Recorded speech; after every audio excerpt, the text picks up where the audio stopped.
갓나 새끼들 쿵쾅거림 등 층간소음 걱정으로 이웃 간 칼부림이라도 날까봐 염통이 벌렁벌렁 뛰는 인민들을 위해 경애하는 연구자 김용민 동지께서는 알스퀘어 폴더 매트를 초특가에 판매하기로 전격 결정하시었다.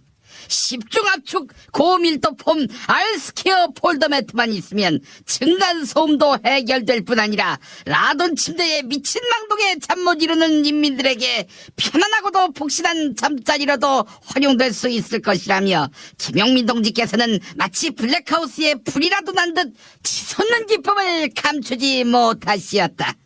층간소음 방지와 홈 트레이닝까지 유해물질 없이 깨끗하고 안전한 알스퀘어 폴더 매트를 초특가에 구매하는 방법은 김용민닷컴.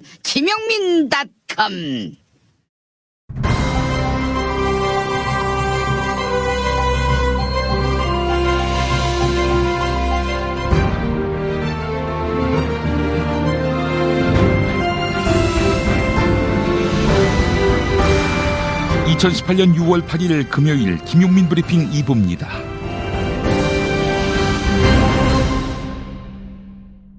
오늘 새벽에 나온 종합일간지 헤드라인 살펴보겠습니다. 먼저 서울신문, 문정인, 트럼프가 대북 정책 내 길로 간다고 말해.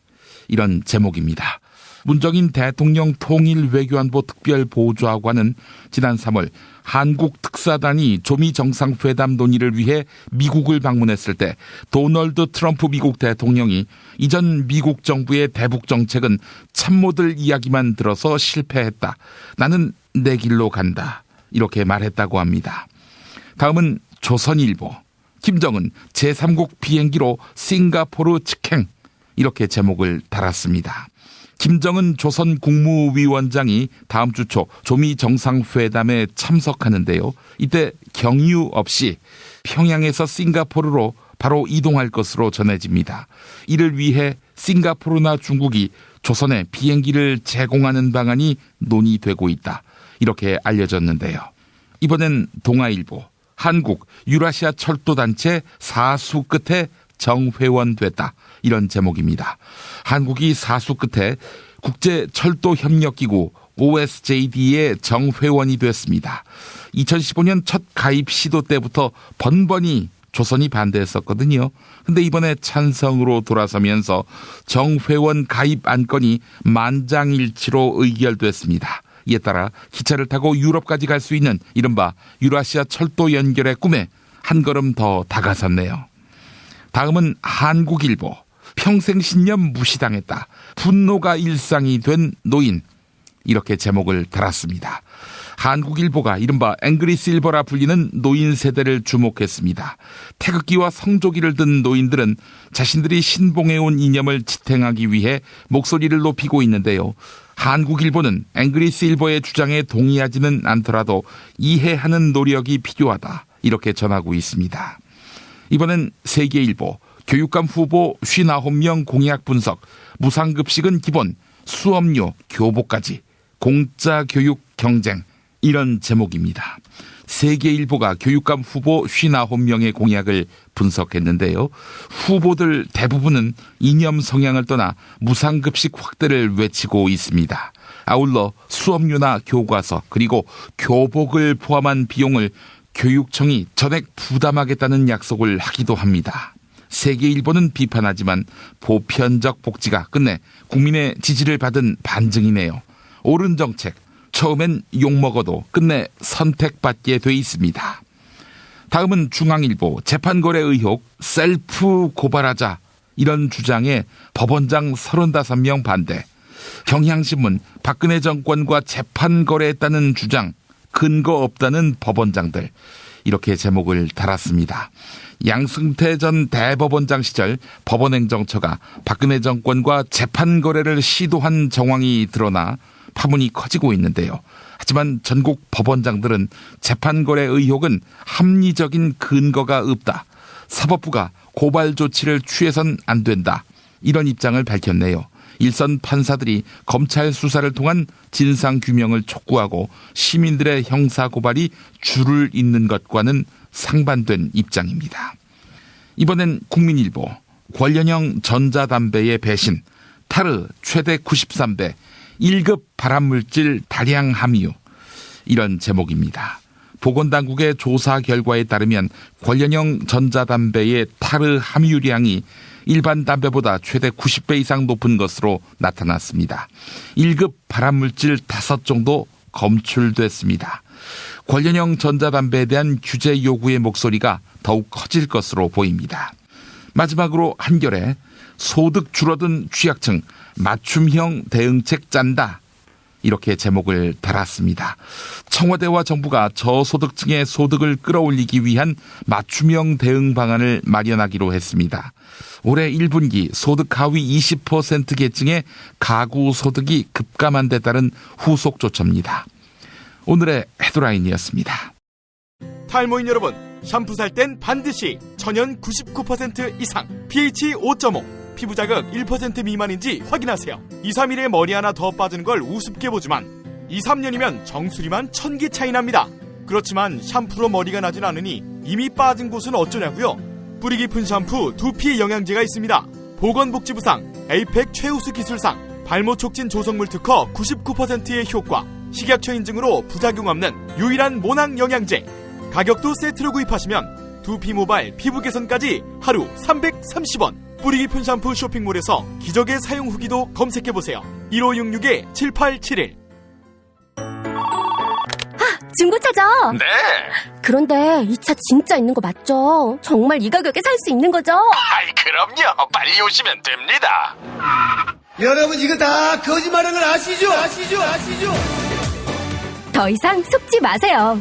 허위 매물에서 우리의 가족과 이웃을 지키는 더불어 중고차. 직영 정비소를 운영하여 더욱더 믿음이 가는 더불어 중고차.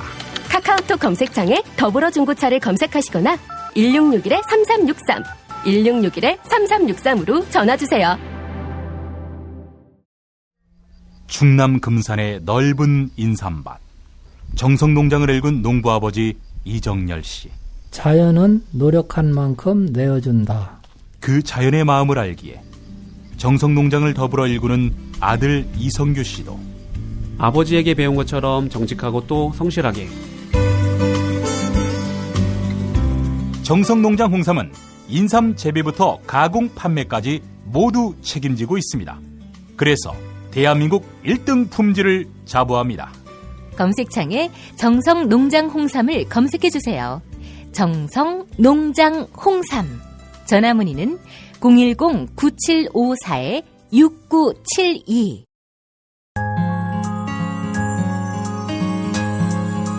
당신의 정직한 뉴스 보좌관 김용민과 주파수를 맞춘다. 새로운 아침 특별한 선택 김용민의 뉴스 브리핑. 김용민의 뉴스 브리핑. 지난 3월 한국 특사단이 조미 정상회담 논의를 위해 미국을 방문한 바 있는데요. 이때 도널드 트럼프 미국 대통령은 이전 정부의 대북 정책은 참모들 이야기만 들어서 실패했다. 나는 내 길로 간다. 이렇게 말한 것으로 확인됐습니다. 문정인 대통령 통일외교안보 특별보좌관이 어제 서울신문 광화문 라운지 강연에서 밝힌 내용인데요. 문정인 특보는 지난해 12월 미국이 조선의 주요 핵시설에 대한 군사적 공격을 실제로 추진했었다고 덧붙였습니다. 다만 이런 상황에 반전을 가져온 게 평창 겨울올림픽이었다. 이렇게 설명했습니다. 또한 조미 정상회담에 대해서는 판문점 실무회담이 5차례나 진행됐다. 조선 비핵화에 대한 합의가 많이 이루어진 것으로 본다. 이렇게 전망했습니다. 서울신문 보도였습니다. 판문점 선언을 실천할 남북 경제협력 준비가 속도를 내고 있습니다. 우리 정부는 대북 경제협력 사업 1순위로 조선의 공항 개발을 추진하기로 했습니다. 삼지연공항은 조선 양강도 삼지연군 해발 1300m 고원에 위치해 있습니다.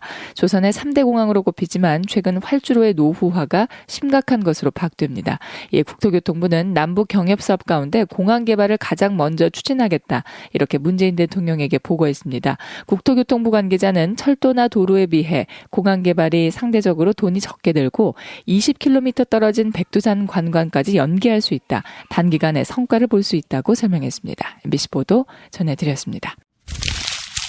한국이 국제철도협력기구 OSJD의 정회원으로 가입했습니다.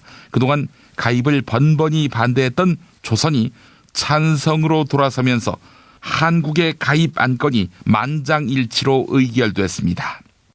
정부는 2015년 이후 OSJD 가입을 추진해왔지만 조선의 반대 그리고 중국의 기권으로 옵서버 자격으로만 회의에 참석해왔습니다. 그런데 이번 회의에서 장혁 조선철도상은 남북정상회담 개최로 남북관계가 개선됐다고 밝히면서 찬성 의사를 밝혔습니다. 이에 따라 조선의 철도가 건설된다면 국제철도에서 우리 열차의 운행이 가능하게 됩니다. 시베리아 횡단철도 TSR 그리고 중국 횡단철도 TCR에서 운행하는 것이 가능해지는 겁니다. 이상은 조선일보 보도였습니다. 김영환 바른미래당 경기도지사 후보가 이재명 더불어민주당 후보를 향해 후보 사퇴 그리고 대국민 사죄를 촉구했습니다. 이재명 후보가 배우 김부선 씨와 밀회를 했으며 회유와 협박으로 이를 은폐했다는 것입니다. 이재명 후보는 허위 사실이며 법적 대응을 할 것이다 라고 말했습니다. 김영환 후보는 두 사람의 만남이 김부선 씨의 옥수동 집에서 이루어졌다. 횟수로는 2년에 걸쳐 만남이 진행됐으나 실질적으로는 9개월이라고 한다. 이렇게 주장했습니다. 이어서 언론에 이런 사실이 보도되니 사과문을 김부선 씨에게 회유 내지 협박해서 게재하게 했다. 그 뒤 김부선 씨에 대한 인격살인을 진행했다. 이렇게 주장했습니다. 김영환 후보의 기자회견 발언 들어보시죠. 그 다음날 아침에 저에게 전화를 해오셔서 약 1시간 반에 걸친 통화를 했습니다. 2007년 12월 12일이 되겠습니다. 이 사진은 이재명 후보가 찍은 사진이 맞다 이렇게 확인해 주셨습니다. 이재명 후보께서 그것을 찍을 때 여배우의 가방을 들고 찍었답니다. 노무현 대통령이 서거하셨습니다. 그래서 처음에 비가 엄청 올 때 전화가 와서 어디 가냐니까 마침 성남 지나갈 때인데 나 봉화 간다.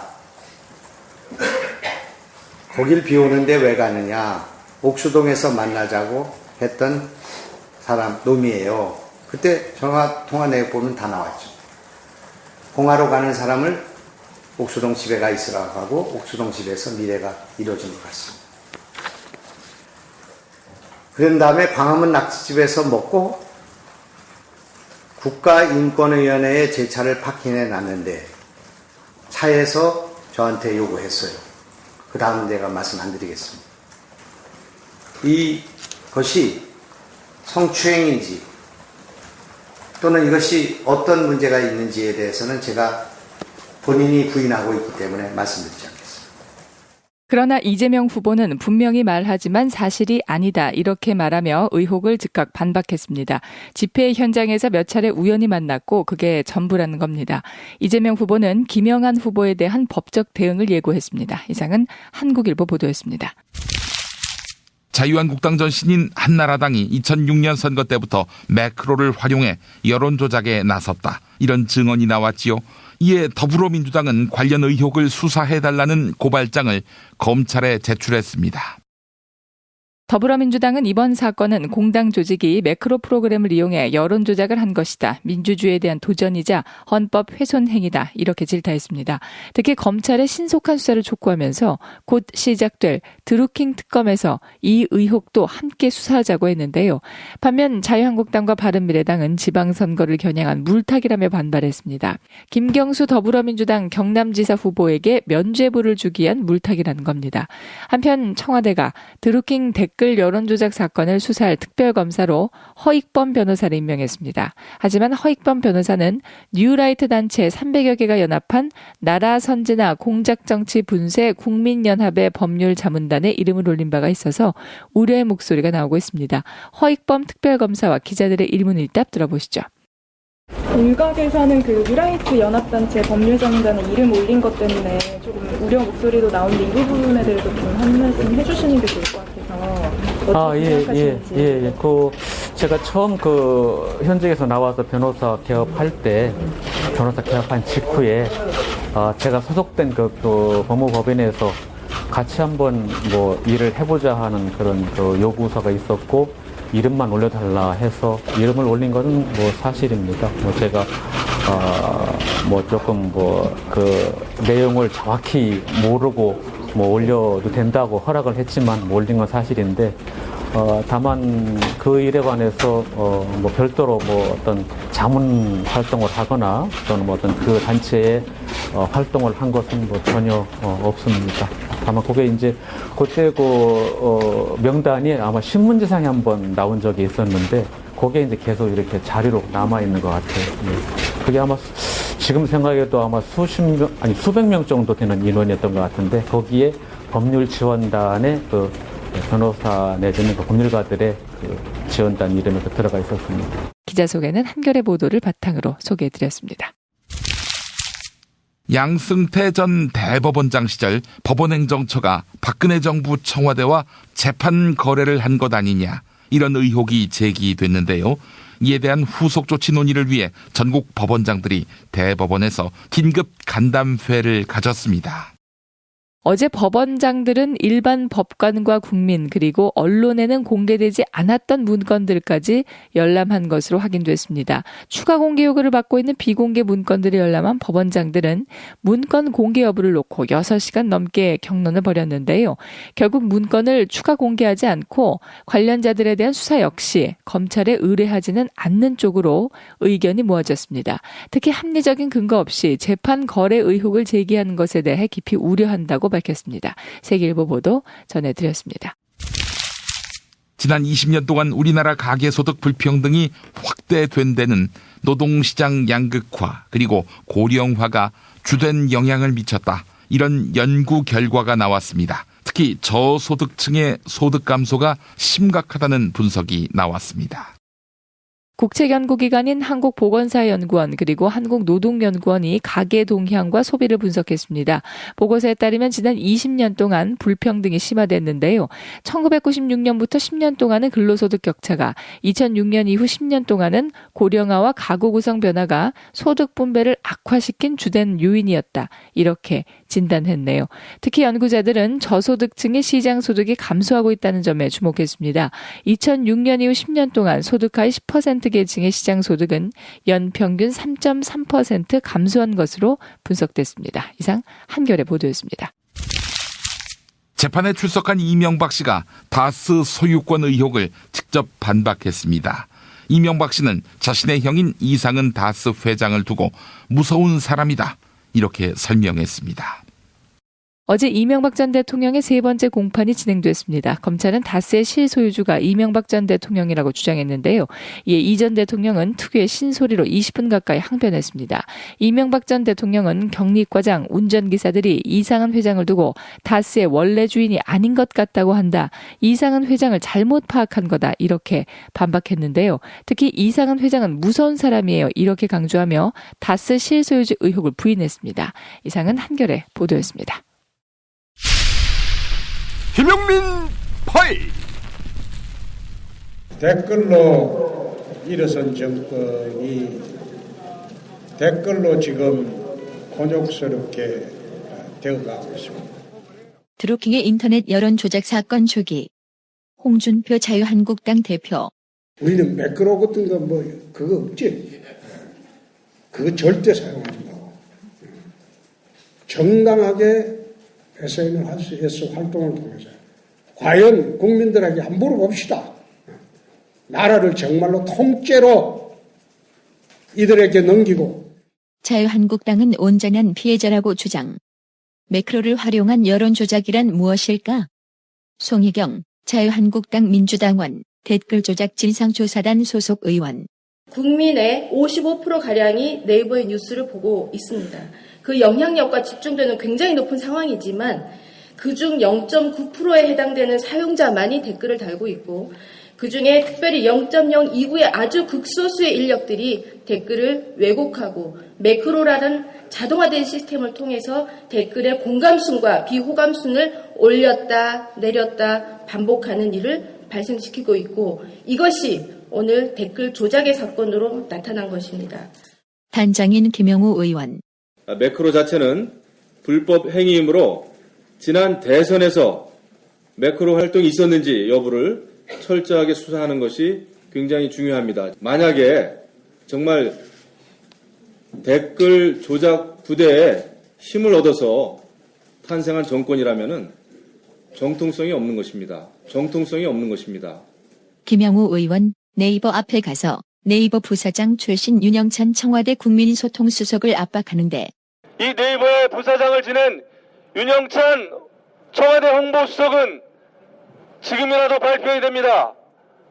도대체 언제부터 댓글 부대가 댓글 조작을 했고 언제부터 매크로 프로그램을 활용해서 여론을 조작하고 대한민국의 민주주의를 파괴했는지 밝혀야 됩니다.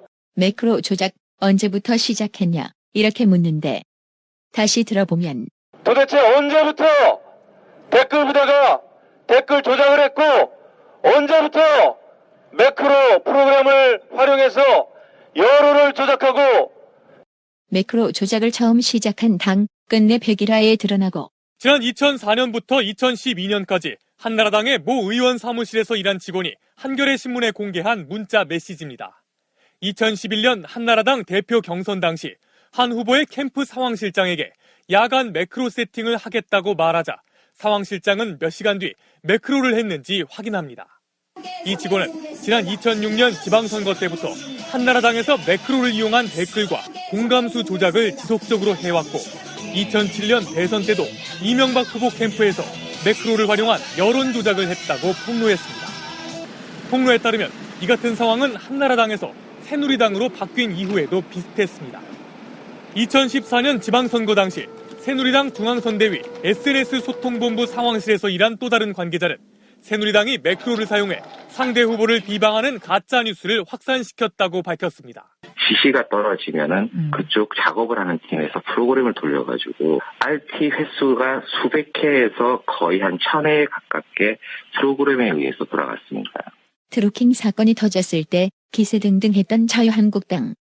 뭐라 한마디 할 법도 한데 이에 대해 한국당은 공식 반응은 내지 않은 채 아직 의혹 제기 수준에 불과한 만큼 상황을 주시하겠다는 입장을 보였습니다.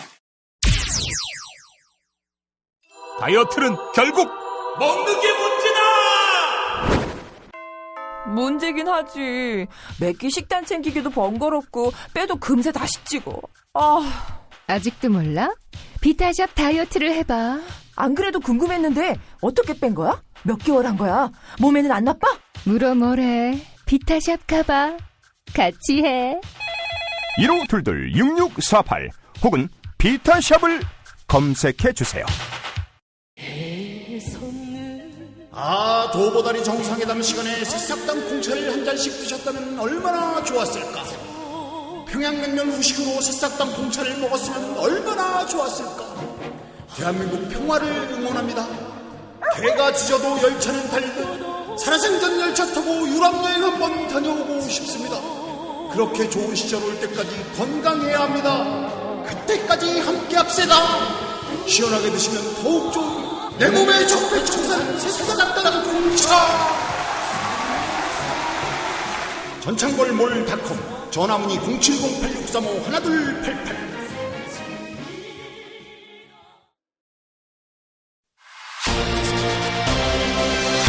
답은 이미 정해져 있으니 너는 대답만 해라고 하는 답정너.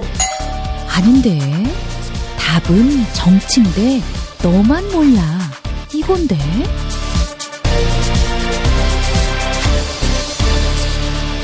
국민보좌관 김성회의 답정너.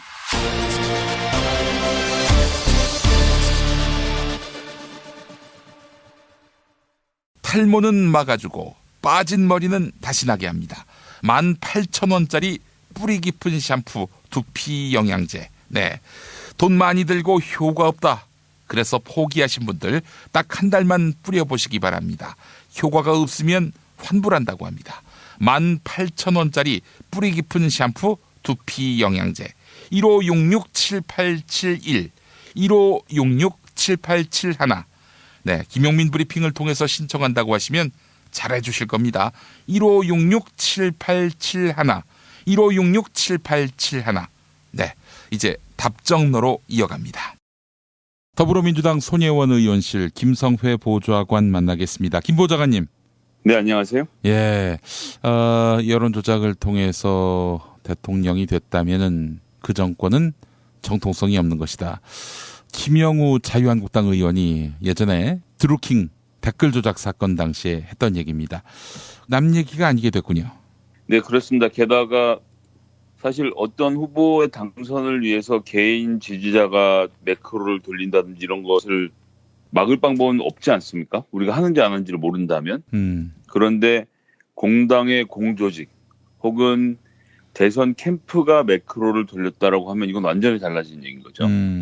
그렇기 때문에 그 말은 그대로 돌려드리고 싶네요. 저는 물론 온라인 여론 조작 하나로 선거 결과가 왔다 갔다 한다고 생각하지는 않습니다. 하지만 어쨌거나 국민들이 이것이 여론이라고 생각하고 믿고 했던 것을 속였다는 것, 그것도 국가의 세금을 먹는 공당에서, 그것도 대통령 선거를 준비하는 캠프에서 했다는 사실은 너무나도 큰 거죠. 이거는 있을 수 없는 일이라 생각하고요.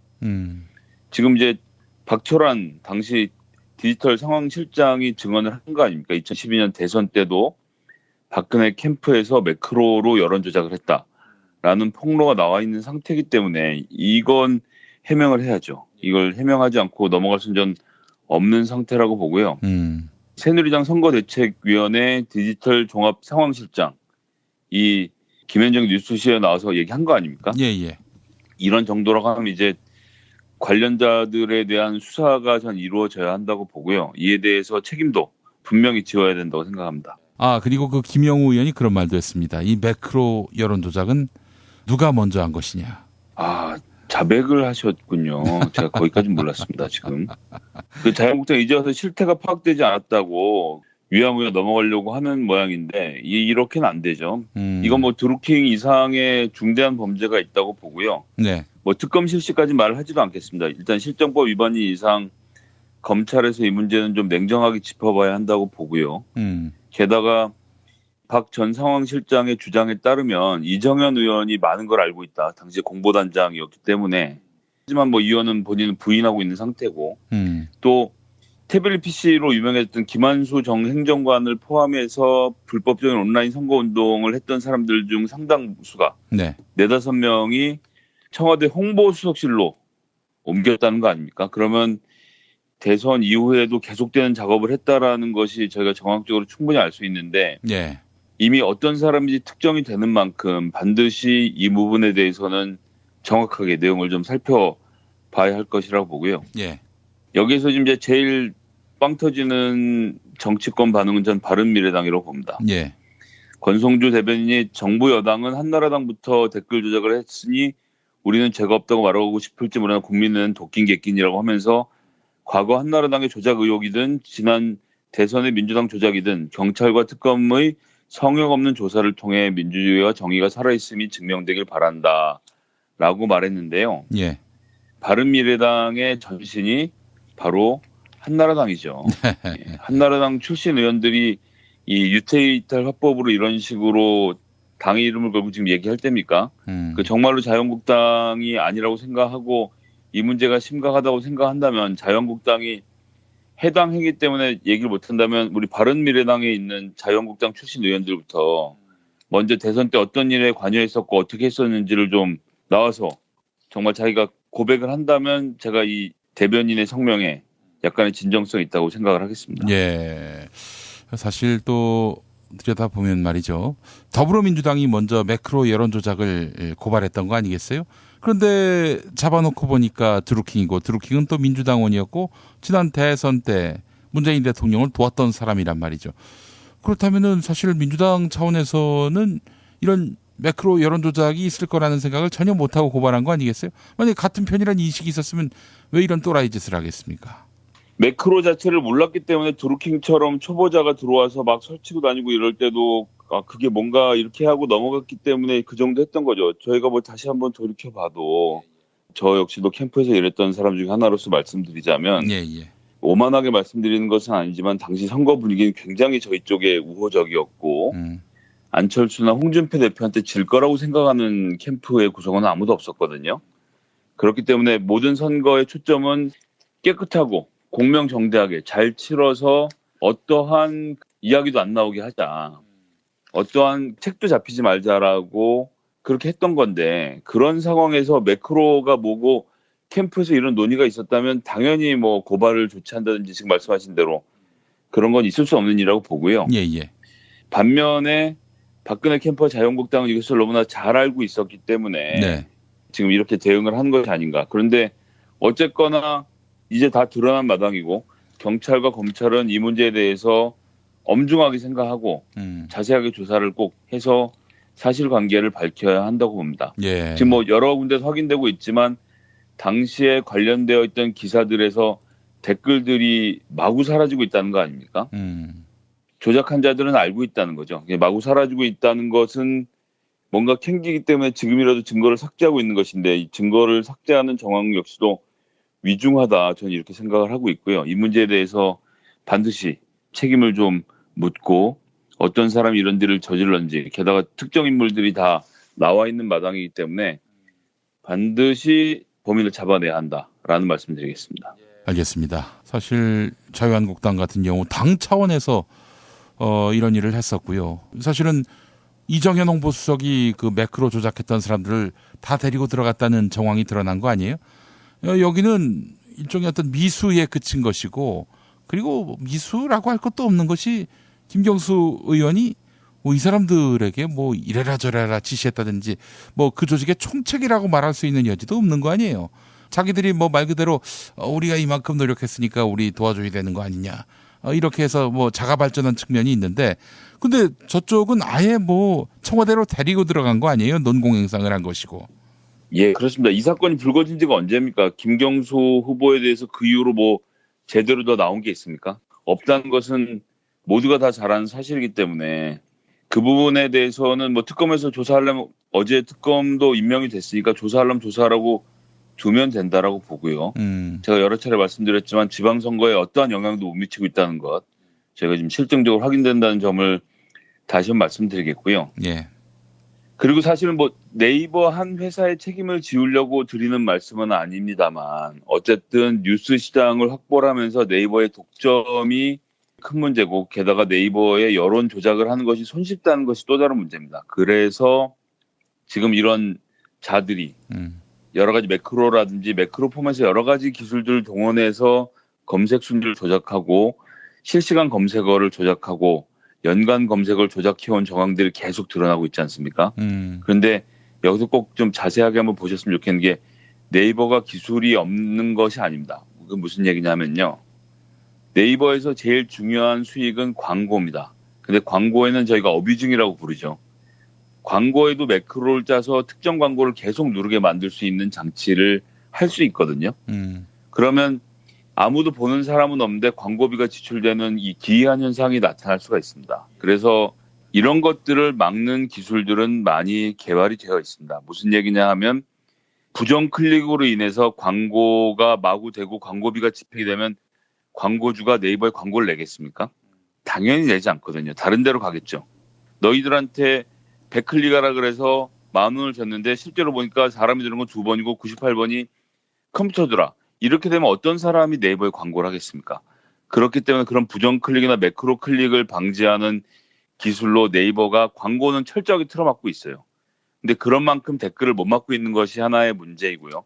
그리고 제가 지난번에도 말씀드렸지만 기본적으로는 사실 또 어떤 면에서 봤을 때 어떻게 해도 뚫고 들어가는 방법도 찾을 것이기 때문에 기본적으로는 네이버라는 한 포털 회사의 댓글창이 우리나라의 여론을 읽을 수 있는 창이 된다는 자체가 큰 문제점이라는 것 다시 한번 말씀드리고 이 문제에 대해선 사회적으로 함께 대책을 논의해서 권력을 분산하는 수밖에 없다. 네이버 하나에 몰리는 포털을 다른 곳으로 분산하는 여러 가지 대책들을 세워야 할 것이고요. 동시에 이런 매크로라든지 부정 여론을 시도하는 자들은 지금 선거법상으로는 명함을 본인이 직접 나누지 않고 문에다만 꽂아도 선거법 위반으로 경을 치는데 지금 온라인 선거운동은 그에 비해선 처벌 수위가 너무 약한 것도 사실입니다. 워낙 새로운 기술들이 계속 개발되기 때문에 법이 다 따라가기 어려운 측면도 있죠. 그렇다고 한다면 거기에 대해서는 저희가 여러 가지로 고민해 봐야 할 것이라 생각하고요. 단기적으로는 처벌을 좀 강화해서 이런 범죄를 저지를 생각을 아예 틀어막는 것이 중요하고 좀 장기적으로 봤을 땐 우리나라는 포지티브 규제 방식으로 선거운동을 규제하고 있습니다. 그건 무슨 얘기냐면 선관위가 허락하는 것만 하라는 거예요. 선관위가 트럭을 타라고 했으니까 우리가 트럭을 타야 되고 선거운동원은 7만 원에 고용하라고 했으니까 7만 원에 고용을 해야 합니다.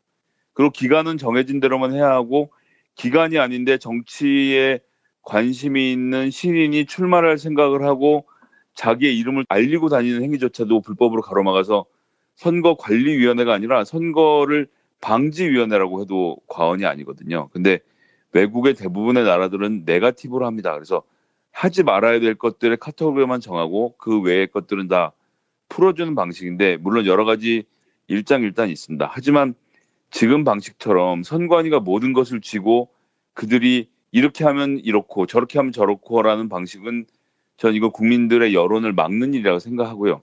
네거티브 규제 방식으로 선거법 개정하는 문제들은 앞으로 국회에서 좀 중점적으로 논의해야 할 문제가 아닌가라는 말씀을 드리겠습니다. 예, 알겠습니다. 제주도 다녀오셨다고 들었습니다. 네, 어제 손혜원 의원과 함께 제주도를 한 바퀴 쭉 돌고 왔는데요. 어떻습니까? 지금 제주도에서 민주당이 원희룡 무소속 후보한테 상당히 밀리는 것으로 오차 범위 밖으로 밀리는 것으로 여론조사가 나오고 있는데 실제 현장 분위기도 그렇습니까?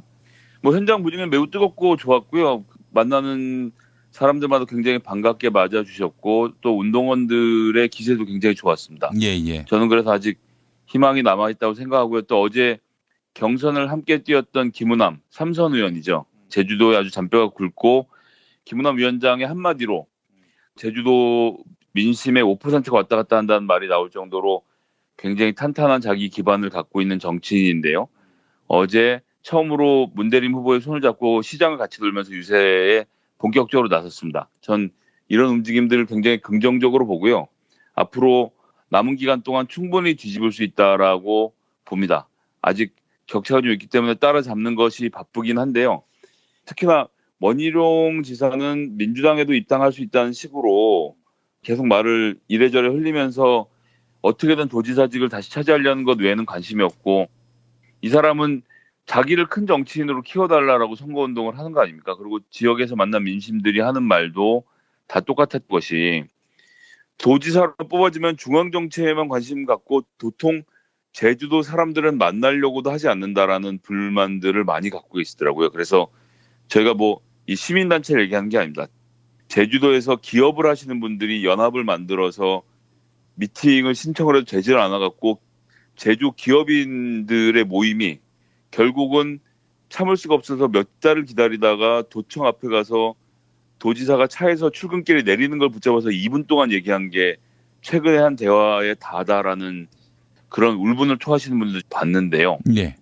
제주 도정보다는 중앙정치에 더 관심이 많고 원희룡 후보가 3선에 도전하는 것은 앞으로 중앙정치에서 뭔가를 더 해보려고 하는 그런 움직임에 불과하다. 지금 제주도에는 제주도 도민들을 키울 정치인이 필요하고 제주도의 경제를 키울 정치인이 필요한데요. 그런 점에서 전 중앙보다는 제주에 지방자치에 더 많은 관심과 애정을 갖고 있는 문대림 후보가 적임자라고 생각을 하고요. 그런 점에 있어서 지금 이제 다시 새로 신발끈 조여매고 불기 시작한 이 바람을 잘 살려가길 좀 기대하고 있겠습니다. 그래요. 사실 저 여론조사가 말이죠. 특히 그 지방선거 여론조사는 많이 좋아졌다고는 하지만은 빗나가는 경우가 많습니다. 특히 출구조사 때 지난 2014년 지방선거만 보더라도 JTBC는 경기도에서 김진표 후보가 된다고 했고 방송 3사는 남경필 후보가 된다 이렇게 얘기했었는데 대한민국에서 가장 큰 지자체인 경기도도 못 맞추는 출구조사, 여론조사 중에 여론조사 아닙니까? 이 출구조사도 틀리는 판인데 다른 지역에서 민주당이 상당히 앞서간다고 하더라도 방심해서는 안 될 것이며 아울러 조금 뒤처진다고 해서 이건 이미 게임이 끝났다라고 생각해서도 안 되는 그런 지방선거 여론조사다라는 생각이 들었습니다. 네, 제가 2000년에 동대문 을에서 선거운동을 할 때 자체 여론조사로 8%를 앞선다는 기사를 보고 선거 당일에 완전히 안심을 하고 저 사는 집에 가서 투표를 하고 돌아왔던 기억이 있습니다. 그때 후보가 투표 당일에 선거운동은 할 수 없지만 PC방이나 당구장 돌아다니면서 청년들에게 투표하시라고 호소를 꼭 해야 된다라고 신신당부를 했는데 8%는 뭐 이긴 거지 뭐 그런 걱정을 하나라고 안심하고 있다가 그 다음날 새벽 결과로 16만 명이 투표한 가운데 11표 차로 패배했던 그 정말 쓰라린 제 첫 선거의 경험이 있습니다. 그래서 제가 이 말씀을 청취자분들께 드린 것은 선거는 세 간의 싸움이기도 하지만 제일 중요한 것은 한 표 한 표를 누가 잡느냐의 문제라고 보고요. 그런 점에 있어서 꼭 끝까지 옆에 있는 사람 한 표, 고향에 계신 부모님 한 표, 삼촌 한 표, 조카 한 표를 꼭 챙겨주셔야 된다는 말씀을 뭐 잔소리 같지만 다시 한번 꼭 좀 읍소 드리겠습니다. 예, 알겠습니다. 자, 김성애 보좌관님 말씀 잘 들었습니다. 네, 감사합니다.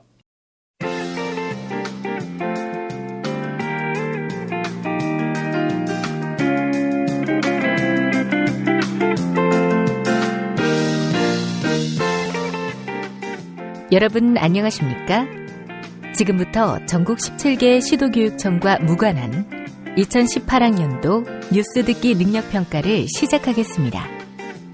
가정이나 직장, 차량, 야외에 계시는 애청자 여러분께서는 팟캐스트의 음량을 알맞게 조절하여 주시고 팟빵 게시판에 정답과 이메일 주소, 사연을 써올리시기 바랍니다. 모든 문제는 한 번씩만 들려드리니 잘 듣고 지시에 따라 물음에 답하시기 바랍니다. 이제 시작하겠습니다. 큰일 났습니다. 뭐가 또 큰일 났어요? 방송 3사 최종 여론조사 결과가 나왔습니다. 어떻게 나왔어? 아무리 준표가 막말해도 그래도 9개에서는 이기는 걸로 나왔지? 응? 준표 말이 뻥카가 아니었지? 9개는 9개인데. 아싸! 콧대 높았던 문재인이 이번엔 확실하게 굴욕당하겠구만. 근데 그 9개가 말이죠. 광역단체장 9개가 아니라 기초단체장 9개가 되지 않을까 염려됩니다. 아니, 시도지사 9개가 아니라 시군 구청장 9개? 물론 그보단 많겠죠. 하지만 호남과 수도권의 시군구청장은 애저녁에 포기했는데 근데 충청 심지어 강원까지 전멸할 상태입니다. 막판 북미 회담 결과까지 잘 나오면 어떡하지요? 악몽이 현실이 될 가능성이 있습니다. 뭐 그렇게 되면 다 낙동강에 빠져 죽어야지. 카카, 근데 기왕이면 낙동강보다는 다른 강 안 될까요? 4대강 사업 때문에 낙동강이 너무 더러워져서. 이런 등신 새끼들 호기롭게 날 감옥에 보내다니 또 출당시키다니. 오늘도 선거를 앞두고 토론회 열겠습니다. 먼저 박 시장. 반갑습니다. 박원수입니다. 안녕하십니까. 서울시를 확 바꿀 안철수입니다. 오늘은 교통 문제에 대해서 얘기하겠습니다. 안 후보님, 서울시내 모든 국토를 지하화하겠다 이러셨는데 그게 가능한 일일까요? 가능하지 못하면 그만두십시오. 저는 가능합니다. 건설 비용이 못해도 15조는 될 겁니다. 그거 비용, 그 회수 가능할까요? 비용은 걱정 없습니다. 다 민자 사업으로 하면 될 것입니다. 민자 사업. 그러면은 맥코리가 들어오는 건가요? 그건 그렇고 안전사고. 이건 어떡할 겁니까? 불이라도 난다고 생각해 보십시오. 그 지하에 그 긴 지하 구간에 말입니다. 불이 나면 소방차를 보내면 될 거 아닙니까? 뭐 이것도 안 된다 저것도 안 된다 모든 게 다 안 되면 서울시장 왜 하려 합니까? 그만 좀 서울 괴롭히십시오. 그 철수야, 서울을 아예 다 지하에 넣으면 어떨까? 그리고 지상은 뭐 공원 만든다며 추락이 공원으로 만드는 거야. 그 비용은 어떡합니까? 민자로 해야지. 민자. 그 국철 지하화에 필요한 15조도 민자로 충당한다며. 이번에 선거 비용도 민자로 하면 안 될까요? 15%도 못 나올 것 같아서. 아니 카카 왜 때리십니까? 제가 뭘 잘못했다고? 멘트 없이 가만히 있어가지고 살아있나 싶어서 퀴즈 내라고. 알겠습니다. 자, 문제 드리겠습니다. 먼저 선물 소개부터. 나온 김에 박 시장부터. 다시 한번 인사드립니다. 서울시장 후보 박원순입니다. 먼저 오는 21일에 개봉 예정인 영화 아일라의 예매권 2장 모두 10분께 선물해드리도록 하겠습니다. 영화 아일라는 한국전쟁 속에서 피어난 사랑을 풀어낸 감동실화죠. 케이프타운 국제영화제에서 편집상을 수상했습니다. 영화 아일라 많은 관심 부탁드리고요. 자, 예매권 받고 싶으신 분들은 사연과 이메일 게시판에 적어주시고요. 계속해서 앉혔습니다. 도서출판 통나무에서 펴낸 책 한국인이 캐낸 캐토톱 한국인이 캐낸 그리스 문명도 보내드립니다. 한국인이 캐낸 그리스 문명, 서양 문명의 뿌리 그리스 문명을 한국인의 시선으로 전달합니다.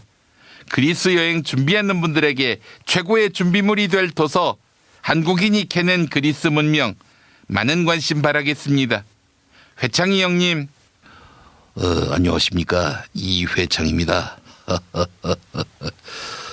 다른 정답자에게는 애주가들의 핫 아이템 술진굼 한 박스 보내드립니다.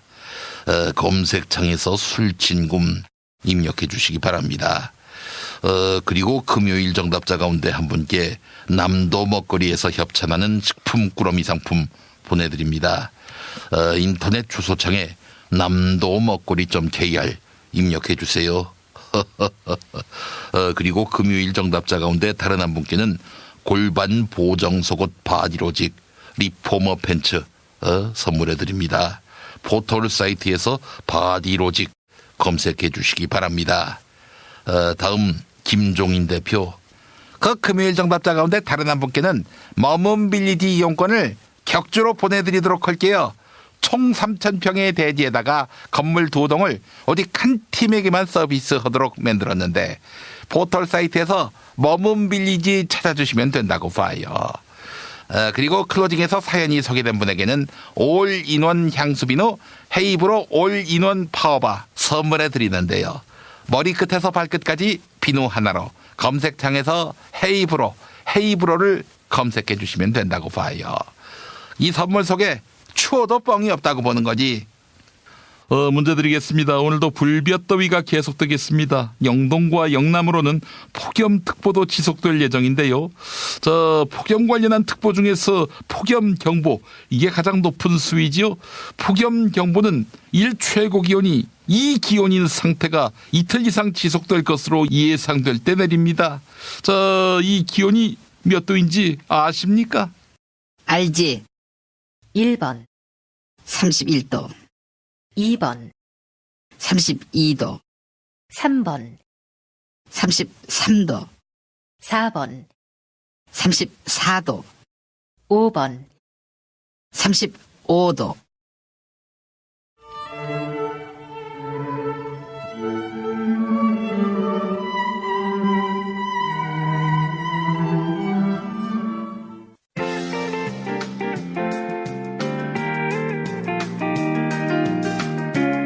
수고하셨습니다. 정답자는 다음 방송일 뉴스 포렌메리가 끝나고 발표합니다. 이상으로 전국 17개 시도교육청과 무관한 2018학년도 뉴스 듣기 능력평가를 모두 마치겠습니다.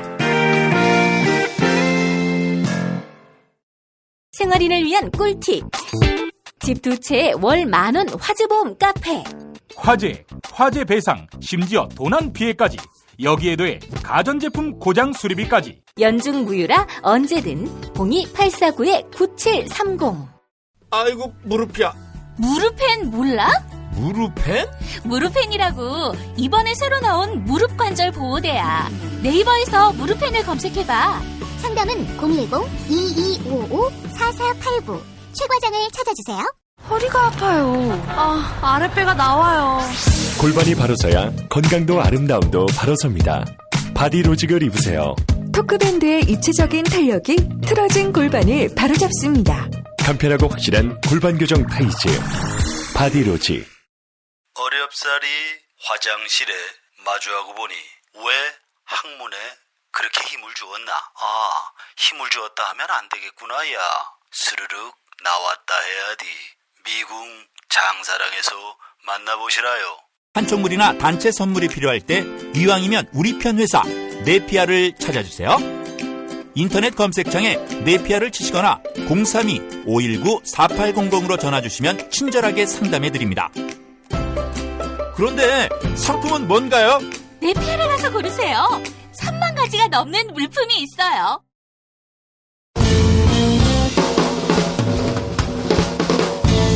미디어 오늘 정상근 기자가 뉴스 속의 뉴스를 짚어드립니다. 정상근 기자의 오늘 미디어.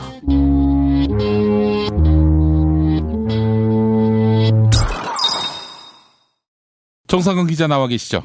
네, 안녕하십니까. 네, 오늘 어떤 이야기 해볼까요? 최근 대법원에서 이 재판을 박근혜 정권과 거래했다는 의혹이 제기가 되면서 대법원 조사단이 임종원 전 법원행정처 차장의 컴퓨터에서 찾았다는 이 400여 건의 문건에 관심이 좀 모아지고 있잖아요. 예. 조사단은 이 공개가 안 된 문건이 재판 거래와는 상관없는 일상적인 문건이었다 이렇게 주장을 했는데 최근에 공개된 이 98개의 문건은 전혀 일상적이진 않았죠. 그 중에서도 이제 저는 그 조선일보와 관련된 문건에 대해서 관심이 좀 갔는데 조선일보 관련 문건이 하나 정도만 공개가 된 것 같고요. 나머지 이제 10여 개는 아직 공개가 안 됐다라고 합니다. 그래서 이미 공개가 된 것이 어떤 내용이냐면 그 2015년 8월 6일에 그 양승태가 박근혜를 면담한 직후에 작성된 것으로 보이는데 이게 VIP 면담 이후 상고법원 입법 추진 전략이라는 문건이에요. 근데 이 내용을 보면 상고법원 추진을 위해서 조선일보 일면 기사를 활용하자 이런 제안이 담겨 있습니다. 아이고 세상에.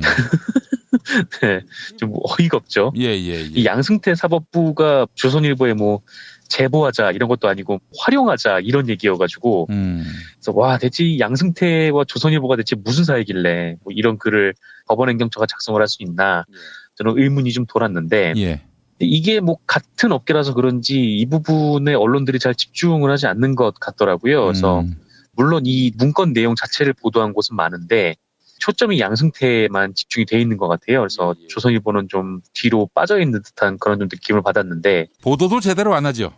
이 문건을 보도한 곳은 많은데 조선일보가 여기에 개입돼 있다는 것만으로도 굉장히 큰 문제점이 드러나 있는 거죠. 그래서 그거를 지적을 한 언론이 잘 보이지가 않아요. 그래서 물론 양승태가 몸통인데다가 이 문건만으로는 조선일보가 어떻게 유착돼 있는지 짐작만 할 수 있는 상황이어서 그런 것은 어느 정도는 이해를 하려면 할 수 있겠다마는 어쨌든 이 부분을 크게 다루지는 않고 있습니다. 이러던 중에 지금 한겨레가 방송을 들으시는 날 기준으로 어제자 신문에 사설을 썼어요. 그래서 이 내용이 재밌어서 잠깐 소개를 해드리려고 합니다. 사설의 제목이 문건 속 조선일보와 양승태 대법원의 수상한 밀월이라는 제목인데요. 내용을 잠깐 좀 읽어드리겠습니다. 지난달 특조단이 제목만 공개한 첨부 문서에는 그 언론 가운데 유일하게 조선일보가 등장하고 그것도 10건이나 된다. 다른 문건에서도 행정처는 진보 성향 판사들을 보수 언론을 통해 고립화시키자거나 보수 성향 언론사의 인사모, 그러니까 인권과 사법제도 소모임이라는 모임이에요. 여기 비판 기사를 내는 방안을 검토하자고 제안하고 있다. 이거는 이 한겨레 사설을 통해서 처음 나온 내용인 것 같습니다. 그런데 특조단은 특정 언론기관이나 특정 단체에 대한 첩보나 전략이란 제목의 문서들은 사법행정권 남용 의혹과는 거리가 있다는 이유로 조선일보 관련 문건 내용을 하나도 공개하지 않았다. 특조단의 해명처럼 이 문건이 재판이나 법관 독립과 직접 관련되지 않았을지 모르겠으나 만일 언론을 활용해 여론을 조작하려 했다면 정당한 사법행정권 행사로 볼 수 있을지 의문이다. 조선일보는 이 사건이 처음 불거진 지난해부터 블랙리스트는 없다면서 일선 판사들의 주장을 괴담으로 매도해왔다. 청와대와의 재판 거래 흔적을 보여주는 문건이 공개되고 행정처가 판사들 연구 모임 해체를 시도하거나 판사 재산 상태를 뒷조사한 사실이 드러난 뒤에도 가해자격인 행정처를 감싸고 피해자인 판사들을 비판하는 기이한 보도 태도를 보였다. 네, 이렇게 얘기를 하면서 이 조선일보 문건부터 당장 공개한다 이렇게 지적을 했어요. 그래서 당연한 말인데 한겨레 주장처럼 이 조선일보 문건을 당장 공개해야 하지 않을까 좀 그런 생각이 좀 들더라고요. 그래서 언론과 이 사법 권력의 유착 의혹에 대해서 집중하고 사설을 쓴 게 한겨레가 처음이어서 네, 이 내용을 일단 먼저 잠깐 소개를 해드렸습니다. 예. 조선일보 사실 최동욱 검찰총장 찍어낼 때 그때 이제 활용됐던 매체 아니에요? 그 당시 편집국장이 강유상이고 강유상한테 정보를 준 것으로 추정되는 인물이 곽상도 당시 청와대 민정수석이었고 지금 둘 다 자유한국당 국회의원이고요. 네. 어쨌든 이 정권과 유착됐다는 의혹들은 굉장히 많았는데 이거 뭐 하나 명쾌하게 해소가 된 게 없어요. 예. 그러니까 뭐 지난 정부의 뭐 적폐 관련돼서 뭐 여러 갈래로 수사가 됐는데 그 유독 이상하게 언론과의 유착 관계에 대해서는 이게 잘 조사가 안 되는 것 같더라고요. 그래서 뭐 공영방송 부분에 있어서는 뭐 어느 정도 지금 뭐 자체 조사도 하고 있고 뭐 그렇지만 이게 조선일보는 뭐 자체 조사를 하는 것도 아니고 그래서 의혹은 또 켜켜이 계속 쌓여가고 그런 문제가 있는 것 같습니다. 네, 알겠습니다. 하여간 조선일보는 지난 정부 때 친정부 정도가 아니라 아예 공작의 도구가 됐었습니다. 원팀이었죠, 원팀. 원팀이었죠. 예, 공작의 도구였고 네. 어찌 보면은 앞장서서 행동대 역할을 했던 신문이란 점이죠. 이런 신문이 정권 바뀌고 이제 와서 언론 자유를 얘기하고 있으니 이 얼마나 코미디입니까? 지금 자기들의 영향력이 전혀 발휘되지 않고 있는 그런 상황에 대해서 뭐 신문이 사양길이라느니 말도 안 되는 소리죠. 니들이 그동안 해왔던 일들의 총합입니다, 이게. 그렇습니다. 뭐 신문의 사양길이 아니라 뭐 신문이 사양이라고 해서 방송도 진출했잖아요. 예. 방송도 죽을 쓰고 있죠. 알겠습니다. 자, 일단 조선일보 이야기를 해봤고 다음 소식은요? 네, 뭐 이거 며칠 된 판결 소식인데요. 뭐 이거를 전해드려야 될 것 같아서 말씀을 드리는데 이정호 전 부산일보 편집국장이라는 분이 계세요. 예. 이분이 2012년에 부산일보로부터 해고가 된 분인데요. 이분이 지난달 30일에 재판 결과 부당징계 판정을 확정받았습니다. 이게 대법원 재판이었거든요. 이미 뭐 1, 2심을 통해서 이 부산일보의 조치가 부당하다라는 판결이 나온 바가 있는데 이번에 대법원에서 최종 승소 판결을 받은 겁니다. 이 과정이 좀 복잡한데요. 시작을 보면 부산일보 노조가 박근혜와 정수장학회의 영향력에서 벗어나려고 사장 후보 추천제라는 제도를 제안을 해요, 사측에. 여기서부터 시작이 됐는데 부산일보가 정수장학회가 100% 지분을 갖고 있지 않습니까?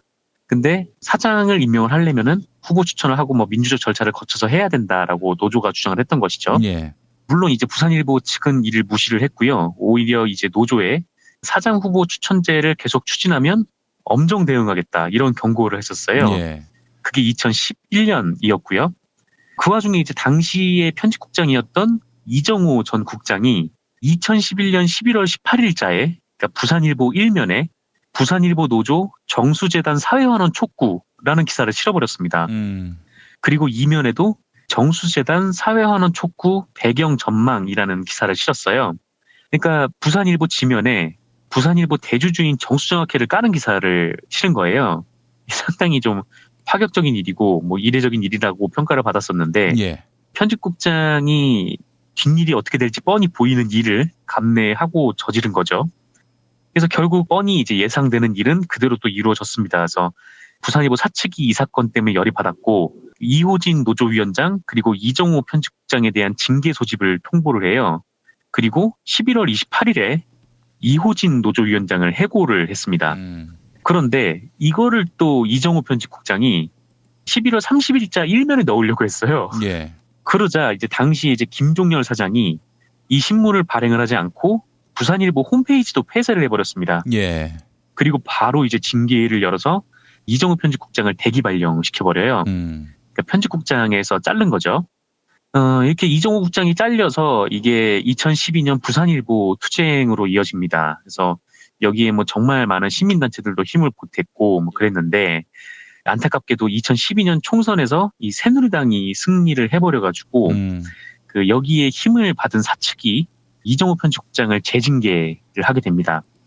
근데 여기서 이제 이정호 편집국장이 멈추지 않고 이 부산일보 기자들과 함께 부산일보 본사 입구 계단에서 간이 편집국이라는 걸 만들어서 언론자유 투쟁을 계속했어요.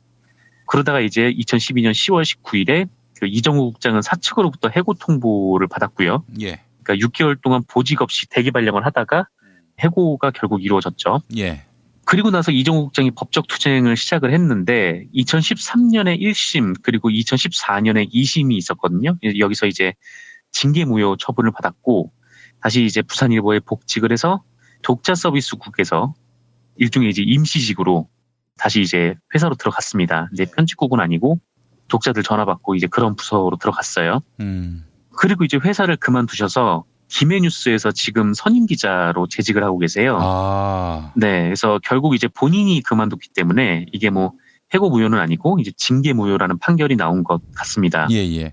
그래서 뭐 이정호 전 부산일보 국장도 그동안 참 마음고생 많이 하셨는데 이게 뭐 사실 부산일보도 부산에서 가장 큰 신문이고 또 이런 매체에 또 편집국장까지 하셨으니까 편하게 사시려고 했으면 얼마든지 그렇게 사실 수가 있었던 분이에요. 그렇죠. 하지만 이제 자기를 이제 태워서 편집국 후배들과 함께 정수장학회라는, 그러니까 박근혜가 대통령이 되는 게 굉장히 유력한 상황 중에 하나였으니까 그런 이제 정수장학회를 건드리는 거는 사실상 뭐 자살행위와 다를 바가 없었죠. 네. 굉장히 또 위험했으니까요. 그래서 이분이 왜 이렇게까지 싸워오셨을까라는 부분에 대해서 이분이 해고된 직후에 미디어오늘과 인터뷰를 한 적이 있었어요. 그래서 마지막으로 이분의 말씀을 전해드리면서 브리핑을 마치려고 합니다. 나는 언론 자유의 혜택을 많이 받고 자라온 세대다. 부산일보는 편집국장 직선제가 있다. 자본의 구속도 덜하다. 그래서 편기자들은 박근혜 씨가 편집권에 얼마나 영향을 끼쳤는지 잘 모른다. 하지만 국장이 되고서 그 영향력을 피부로 느꼈다. 나는 사원들이 추대해줬기 때문에 사원의 기대와 의지를 저버릴 수 없다. 우리는 언론인이다. 기자다워야 한다. 이제는 부산일보가 특정 세력에 휘둘리지 않고 언론으로서 완전한 자기 결정권을 가질 시기다.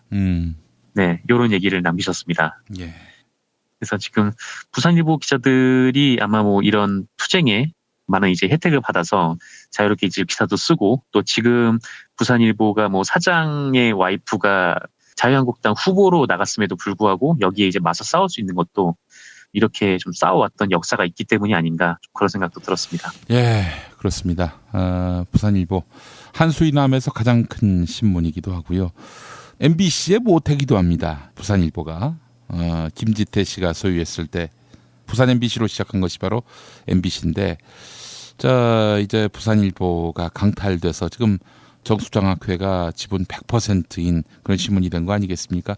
부산일보 내부의 그 언론 노동자들이 부단하게 언론 자유를 위해서 투쟁해 왔고 그렇게 해서 뭐 이정호 편집국장 같은 이런 좋은 언론인도 배출할 수 있었는데 하여간 이 부산일보의 역사가 박정희, 박근혜 부녀가 언론을 어떻게 장악했는지 또 그 역사에 다 녹아 있어요. 예, 이런 역사로 인해서 고통을 당했던 양심 있는 언론인이 승리를 하게 돼서 참으로 다행스럽다 이런 생각을 해봤습니다. 네.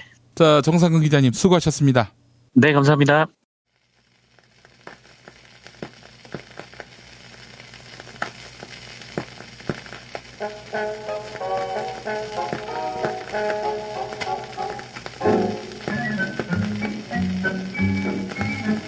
지방선거 사전투표일입니다. 아침 6시부터 저녁 6시까지죠. 포털 사이트에서 사전투표를 입력하신 다음 투표장을 검색하세요. 내일 토요일도 합니다. 정치혁신, 나눔이 있는 경제, 한반도 평화를 위한 가장 권위 있고 대표성 있는 민심 드러내주세요. 조용천 작사 작곡의 투표가 좋아요 보내드리겠습니다.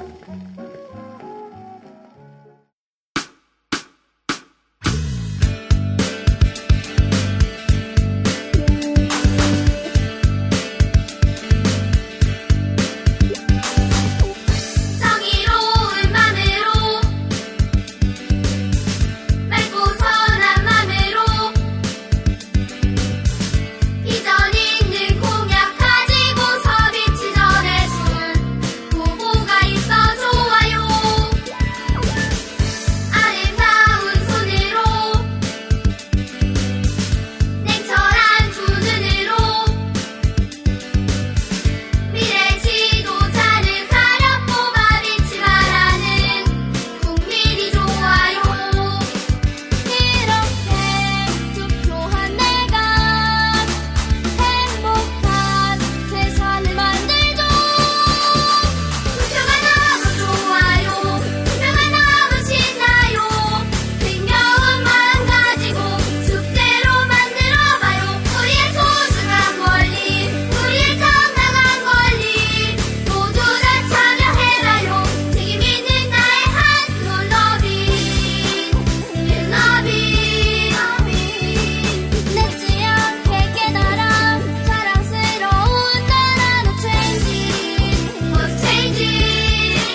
탄핵 때문에 뭐 이야기를 전달을 하려고 해도 귀를 막고 듣질 않아요.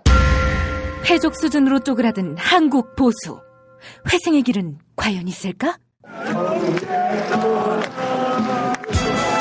변화된 정치 환경, 갈 길 잃은 보수에게 새로운 희망을 제시한다.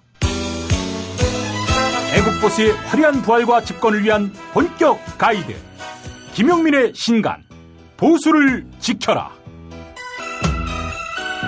진중권도 투표하는 보수 정당, 광주에서도 일당이 될 수 있는 보수 정당, 젊은이들의 입당이 줄을 잇는 보수 정당. 언제까지 민주당 정의당을 부러워만 할 것인가? 부러우면 진다니까? 자유한국당 당원 김용민이 쓴 보수를 지켜라. 이김에서 나왔습니다.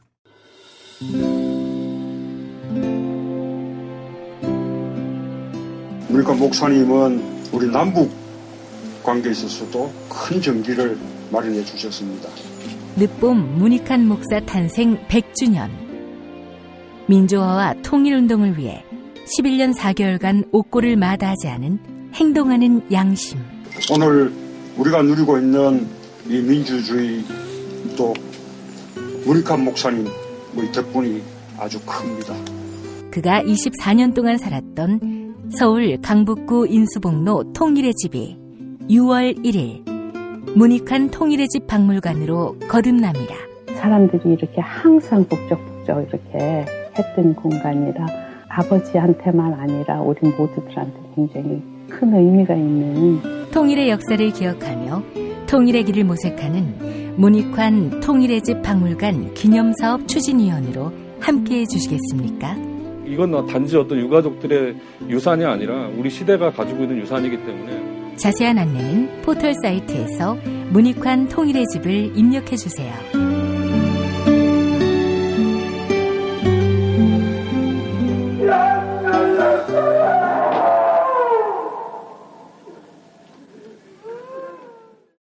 도올 김용옥 선생의 마가복음 강해로 여러분을 초대합니다.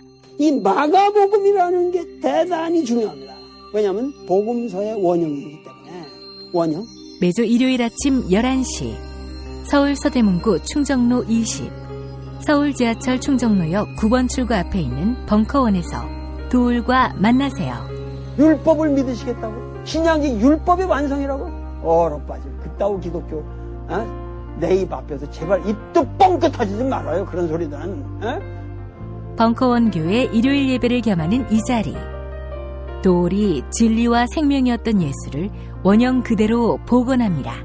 그 십자가를 과감하게 걸머지고 돌아가신 예수를 말하지 아니하고 믿으면 너는 금방 축복받을 일만 남았다.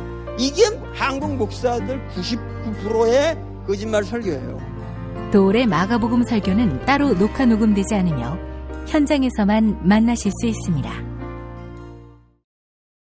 김용민닷컴 자유 게시판에 올라온 사연 일부 소개합니다. 취조 반장님, 드루킹 특검을 하자며 단식까지 하던 자유한국당, 이제는 특검 반대로 단식하겠네요 라고 하셨고, 너울바다꽁이님, 지지자분들의 힘이 필요합니다. 대구에 이어서 접전 지역인 경북에 힘찬 응원 부탁드립니다 라고 의견 남겨주셨습니다. 네, 2018년 6월 8일 금요일 김용민 브리핑 모두 마치겠습니다. 애청해주신 여러분 감사합니다.